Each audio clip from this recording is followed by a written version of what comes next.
Thanks for joining us across the fence. I'm Fran Stoddard with this special half-hour July 4th edition of our program.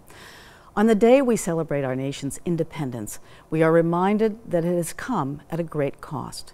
The Revolutionary War, fought against Great Britain, claimed the lives of an estimated 50,000 American patriots. Almost 100 years later, the Civil War was fought over slavery and freedom.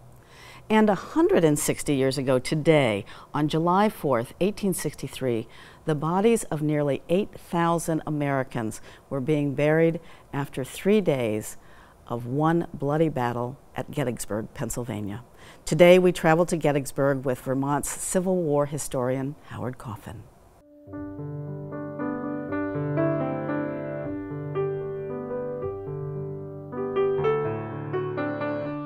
Gettysburg, Pennsylvania, in the summer of 1863. A town of about 2,500 people, a college town, a farming town.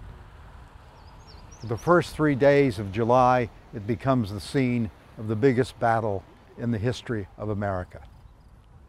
Much of the first day's fighting took place on these fields behind me, to the west of Gettysburg. The Confederates under A.P. Hill came in from the west along the Chambersburg Pike. They were met by John Buford's cavalry and then supported by the troops of the First Corps under John Reynolds, forming a battle line north and south through these fields. The fighting goes on through most of the day, and more Confederates arrive. James Longstreet's troops coming up, Baldy Ewell's. The Union is outnumbered, and the 11th Corps breaks. And they withdraw through town to the high ground east of Gettysburg, Cemetery Hill and Cemetery Ridge, where they dig in as the first day at Gettysburg ends, and these fields are filled with the dead and wounded. The first day at Gettysburg is a Confederate victory. The Union Army withdraws to the high ground west of town, right here to Cemetery Hill, where they dug these entrenchments to protect their cannon.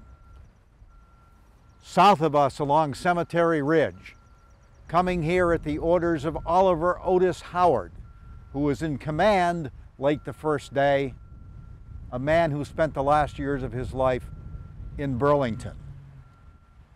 And at night, Winfield Scott Hancock arrives with orders from General Meade to take command here at Gettysburg. Howard reluctantly gives up command. The stage is set now for the second day at Gettysburg. And as the day ends, the 2nd Vermont Brigade ends its 120-mile march from Virginia, exhausted, tired, but ready for the next day's fighting, though never having fought in any kind of a major battle.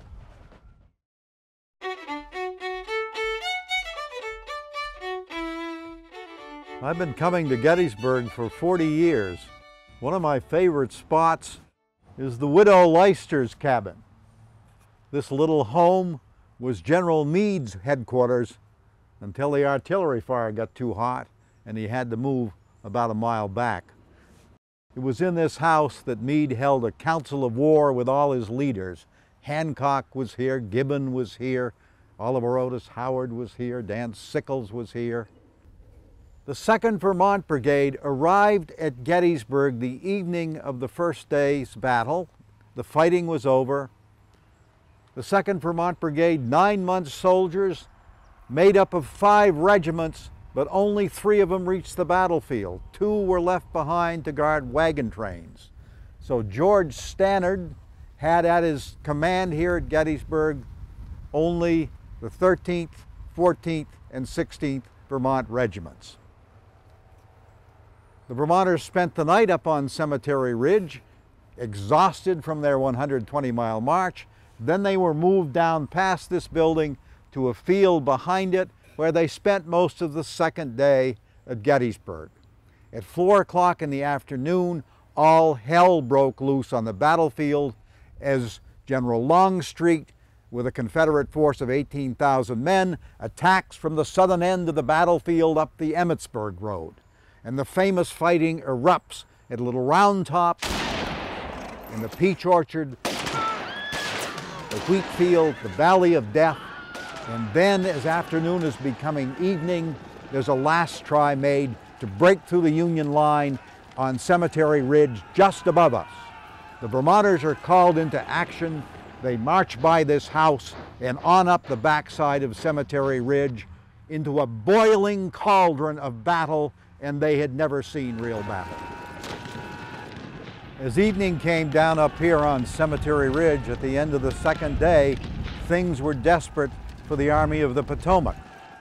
About 1,500 Georgians under Rand's right were trying to break through the Union line coming across the fields from my left. Winfield Scott Hancock was here when the Vermonters arrived, and he met Francis Voltaire Randall, commander of the 13th Vermont. The appearance of the Vermonters had helped decide Rand's right that it was time to get out of here. But when he left, he took with him a battery of Union cannon, those cannon right there commanded by Goulian Weir. They were being dragged off the Confederate lines, and Hancock asked Randall, "Can you go out there and get them for me?" "I can, and damn quick too if you let me," was the reply. And the 13th Vermont surged out into that field, overwhelmed the Confederates, and pulled those cannon back on Cemetery Ridge. As they were dragging them up here, an old soldier from another unit came along and said, "What state be you fellows from?" The Vermonters proudly replied in unison, "We're Green Mountain boys." The old soldier said, "I thought you must have been green or you wouldn't have gone out there."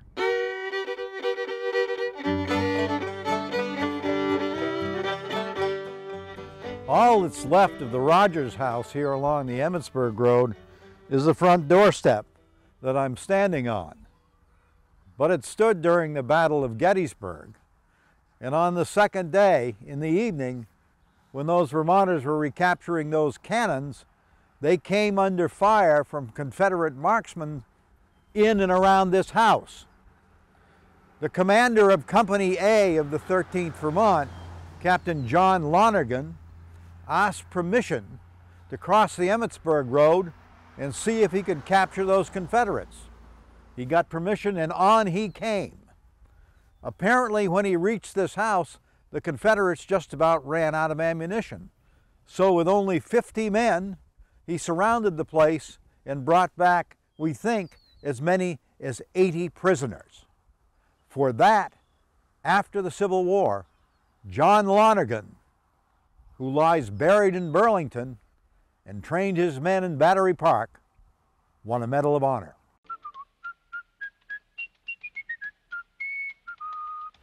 At the end of the day's fighting on July 2nd, Robert E. Lee reasoned that he had tried the southern end of the Union line and failed to break through, that he had tried the northern end of the Union line and failed to break through.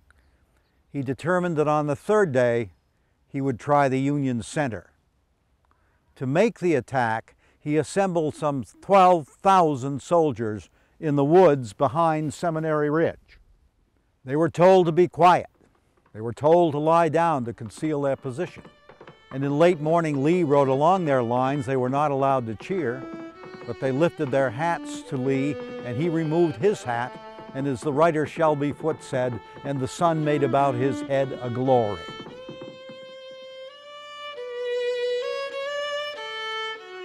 About 1 o'clock, the Confederates moved more than 100 cannon forward from the trees out toward the Emmitsburg Road and opened fire on the Union positions on Cemetery Ridge.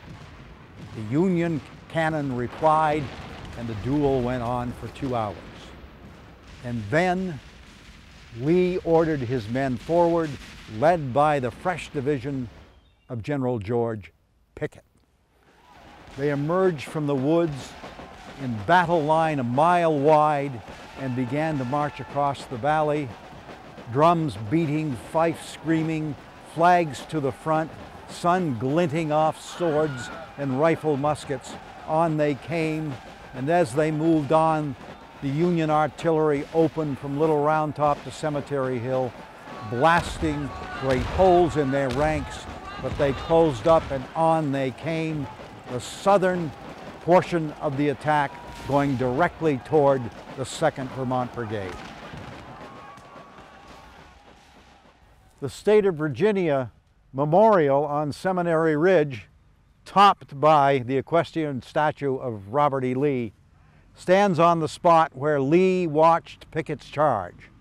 It was also on this spot where he rode forward to greet the survivors, telling the men, "It has all been my fault, it has all been my fault," but also telling them to reassemble, for he feared a counterattack by the Union. The North Carolina monument is by the noted sculptor Gutzon Borglum, who is most famous for his Mount Rushmore work.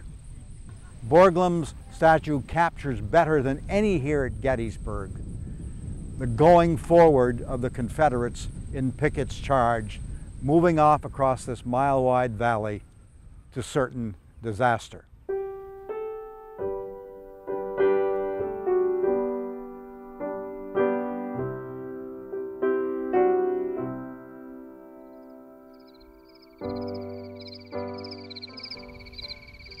We're a mile away from the Lee statue from Seminary Ridge, where Pickett's charge began. We're across the valley on Cemetery Ridge, the main Union position. The 2nd Vermont Brigade and its 3 regiments were placed along the main Union line at the end of the second day's fighting. That night, the 16th Vermont was sent all the way out to the middle of the valley along the Emmitsburg Road on picket duty. The 14th and 13th Vermont remained up here. At first light, the Confederates throw a few artillery shells in this direction, and one hits an ammunition wagon just behind the 14th Vermont, killing and wounding several men. Because of that, to protect his men, Stannard received permission to move his 2 regiments, the 13th and 14th, 100 yards forward of the main line, down into this ravine where they will be protected. The 14th is on the left here, the 13th to the north. We're on Cemetery Ridge on the little knoll where Brigadier General George Stannard watched the battle. As Pickett's charge advanced across those fields, the southern end came directly at the Vermonters. The 16th Vermont, way out on the Emmitsburg Road, turned and ran and formed up behind the 13th and 14th regiments. As the attack closed on the 14th Vermont, they rose to fire, and at the moment they did, the Confederates turned and began moving north, closing toward the clump of trees that was their objective. The Vermonters had a good shot at those Confederates marching by, but suddenly there was nobody in front of them. At that moment, Stannard saw the military opportunity of a lifetime, if not of a century, and he ordered his men to make a flank attack on Pickett's charge. As a precaution, he left the 14th in position, for he saw more Confederates forming out in the field. After he had given the order, change front forward on 1st Company that sent the flank attack in motion, a rider from General Hancock came with the same order. And then Hancock arrived here. Soon after he did, he was wounded. That's why we have this monument. And later Stannard was wounded. There was controversy after the battle about who gave the command, but Hancock relented and said it was Stannard.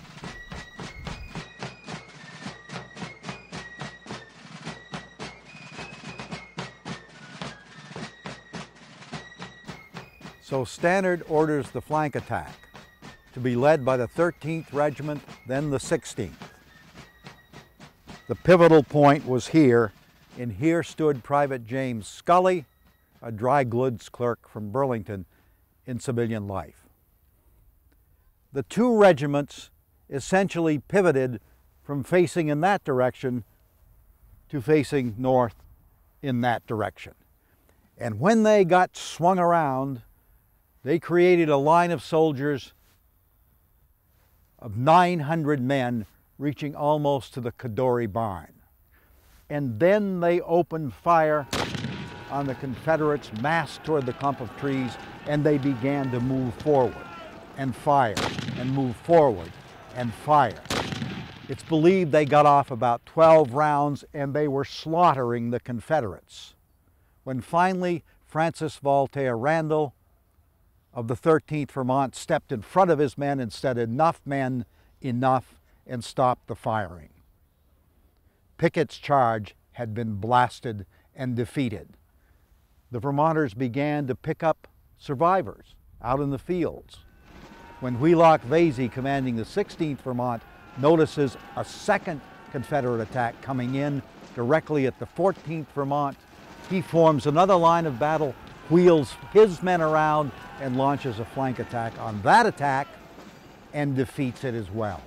Now the Battle of Gettysburg is for all intents and purposes ended, though there will be a cavalry charge later on.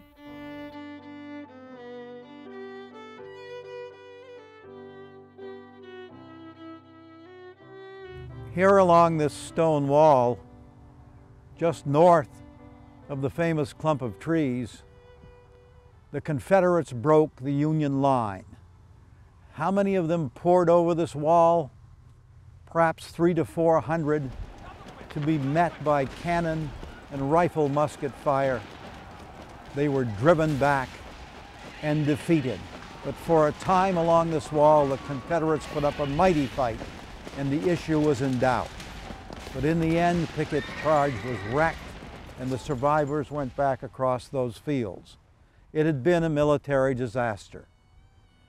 1,100 or more men had died in the charge. The wounded totaled perhaps 5,000.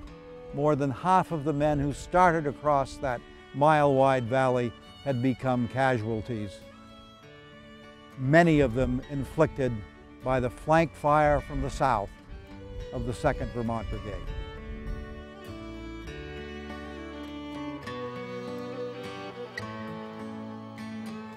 Three days, including the fighting west of town, Little Round Top, Big Round Top, the Peach Orchard Cemetery Ridge, it all ends here. Lee would stay in position for another day and then quietly in the night begin his retreat back to Virginia, admitting defeat, going back to fight another day, and soon the Vermont cavalry and the other Vermont units would be in pursuit with the victorious Army of the Potomac. The Battle of Gettysburg produced more than 50,000 casualties. The houses, the churches, all the buildings in Gettysburg seemed to be filled with them. To care for the wounded, the Union Army brought Major Henry James, an experienced surgeon, to oversee their care, and he came from Waterbury, Vermont. But what to do with the dead? The dead were everywhere. They lay on the slope of Little Round Top, where Joshua Lawrence Chamberlain had launched his bayonet charge to save the Union line on the second day. They were all over Plum Run Valley, which suddenly gained the name the Valley of Death. They were in Devil's Den among the boulders and the rocks. They were all over the wheat field, where long lines of battle had stood at almost point-blank range on a hot July afternoon and slaughtered each other. The dead were everywhere. The Confederates were hastily buried in mass graves, but what about the Union soldiers? They were placed in individual graves, and most of their graves were marked with rude headboards. But what to do overall? The Gettysburg people addressed the problem. They formed a committee and they decided to create a national cemetery, and they wanted to put it on Cemetery Hill. It was approved, and a plan was made to dedicate the cemetery on the 19th of November, 1863. And to highlight the thing, they decided to invite to Gettysburg the most influential, famous orator in all of America, Edward Everett of Massachusetts, former president of Harvard and governor of the state. And then as an afterthought, they decided it would be nice to have a few appropriate remarks from the President of the United States, Abraham Lincoln.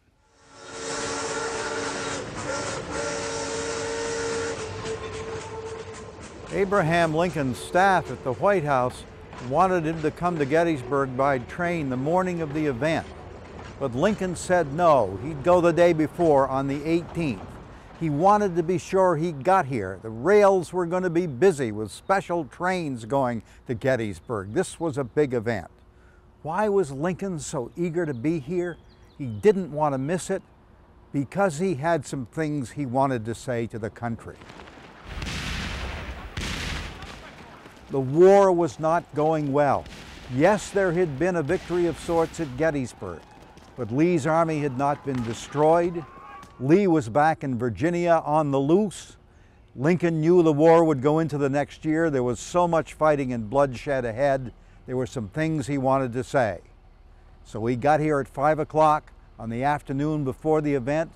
He was met here by David Wills, the Gettysburg lawyer, who was the moving force behind the cemetery, and Wells escorted him just up the street to the square where Wills's house stood, where Lincoln would spend the night. The day of the great event, Lincoln came in a procession from the Wills house out to the cemetery to the speaking platform, which was located at the top of the hill up beyond that fence. The cemetery was still under construction. There were open graves and they were keeping the crowds out. And what a crowd there was, probably 20,000 people, including many men who had fought here.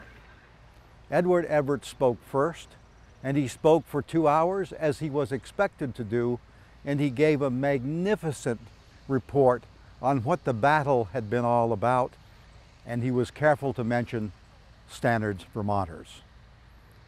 A hush came over the crowd after the long applause for Everett, and then Lincoln walked to the speaker's stand with a few small papers in his hand. He looked out across the valley where all of this had happened, and he began to speak. 77 years ago, our fathers brought forth on this continent a new nation, conceived in liberty and dedicated to the proposition that all men are created equal. Now we are engaged in a great civil war, testing whether that nation or any nation so conceived and so dedicated can long endure. We are met on a great battlefield of that war. We have come to dedicate a portion of that field as a final resting place for those who here gave their lives that that nation might live. It is altogether fitting and proper that we do this, but in a larger sense, we cannot dedicate, we cannot consecrate, we cannot hallow this ground. The brave men, living and dead, who struggled here have consecrated it far above our poor power to add or detract.